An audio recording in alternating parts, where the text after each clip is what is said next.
yeah, actually, this is what I want to talk about. The Acolyte lead Manny Jacinto says series diverse casting means even more people of color will be able to relate to and celebrate and see themselves in this entity that is Star Wars. Well, I like that you made such a long headline. Okay, I cut down the headline. Okay, I really think a week from today we will not be talking about the Acolyte. I think Monday on Versus we'll do like a final sort of, let's put it to bed. But let me just tell you why this is a terrible idea. Actually, do you want me to actually read what he says and then read what he says, and then I have a comment on the back end that will end this. Okay. So speaking to his enjoyment of playing the character, the actor explained, I think the best part about The Stranger is that this is the Avatar 4, not feeling accepted in a society that you're trying so hard to fit into.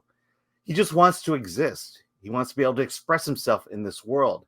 Yet society is constantly telling him he can't. Leslie expressed that she always felt that way as a female showrunner, as a lesbian in this industry, and that sometimes people don't take her seriously. He continued, she constantly had to prove herself in an industry that isn't very open to people like her or like myself. Having an Asian identity and fitting into American society, fitting into Hollywood, I've had to fight so hard to fit in that it's a huge aspect of The Stranger. Let me see. Well, he's Filipino. First of all, I don't care. You know what's so funny? I'm friends with people. I don't know what they are. I don't know what you are, Alan. I know your name is Alan. What are you? Your name is Alan. Yes. That's all I know. I'm an American. You're an American. Of Chinese descent. But right, this is the thing. Okay, I have to say this. So grew up in the 70s and 80s. Me getting into Hollywood was almost virtually impossible. Right. Which is fine. That's what it was like in the 70s and the 80s. When I finally graduated from college and started looking for work, I was competing against white people constantly. And I got the job. I got jobs because I worked hard, because I was competent, and I'll say it at that time in the world, people were willing to risk hiring people of color who could do the job, and that's how I got my jobs. And I had to work harder, or I perceived that I had to work harder than white people to get my jobs. Honestly, that made me a better person. The idea that I had to work hard to get a job made me a better person. The idea that when I went into improv and was in a room full of white people, I worked harder to get on stage, and that made me a better performer. And so this idea that I needed to play the victim card, that I need to mope all my life and say, "Oh, poor me, white people got everything," privilege this, privilege that, F that. I worked hard. I'm a better person for it. And now I'm languishing away as a film critic. Well, I'll just say, I want to end this now. I'm tired of this coming up. Mm-hmm. What he says is a terrible idea that has been seeded and popularized everywhere, where people just make this assumption now. I need to see myself. When I play Super Mario 64, do I see myself as like an Italian plumber? Mm-hmm. When I would play like Yoshi's Island or whatever, do I see myself as a dinosaur? When I see a movie like Alien with Sigourney Weaver, I identify with the protagonist, whoever that is. I don't need to look like that thing. I got to get to a rant here. A freaking IKEA chair. This isn't just, this is a bad idea that needs to end. Because the point of all fiction, the point of books, comics, video games, movies, storytelling is to see the world through someone else's eyes. Right. What is it like to be a child who has suffered through trauma? What is it like to be a woman in the Old West? What is it like to be a slave during Roman times? Whatever it is, what is it like to be an ant in A Bug's Life? Okay. You identify with the protagonist to see the world through someone else's eyes.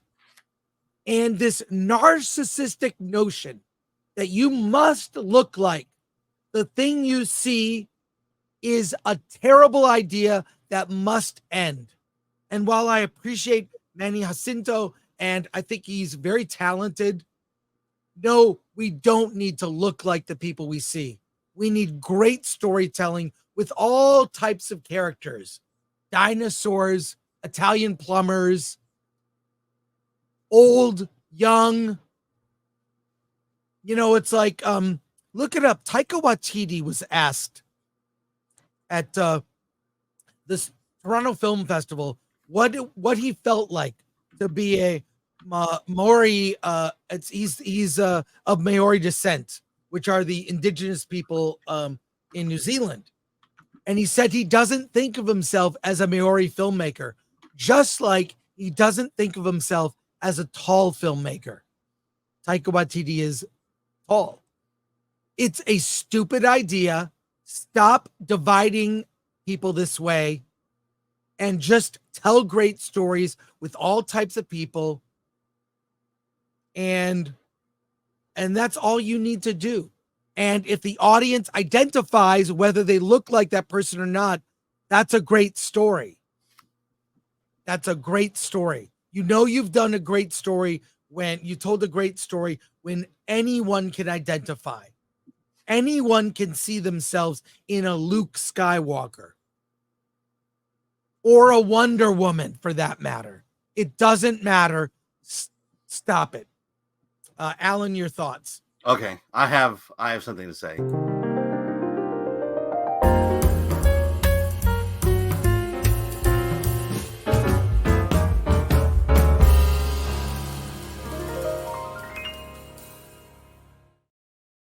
All right, I want to go to the headline here. The Acolyte lead Manny Jacinto says series diverse casting means even more people of color will be able to relate to and celebrate blah, blah, blah. Guess what? People of color didn't watch this shit.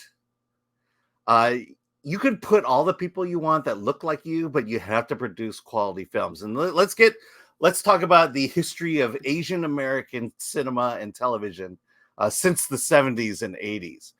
It was crap.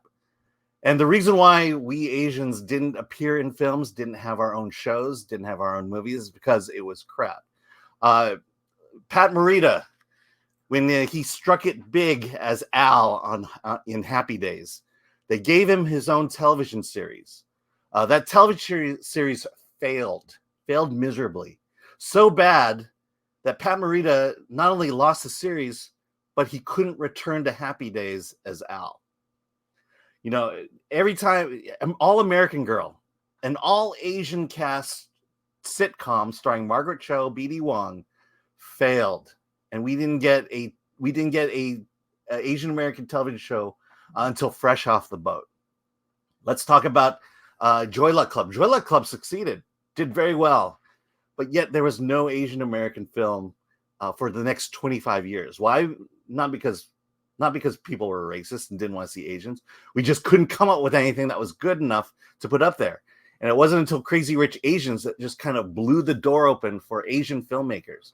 Because once Crazy Rich Asians hit, then you had Everything Everywhere All at Once, and Past Lives, and it just shows that Asian Americans can make movies, and we have come to the point finally to where we are making quality films that people want to watch, and the studios are willing to put their money behind.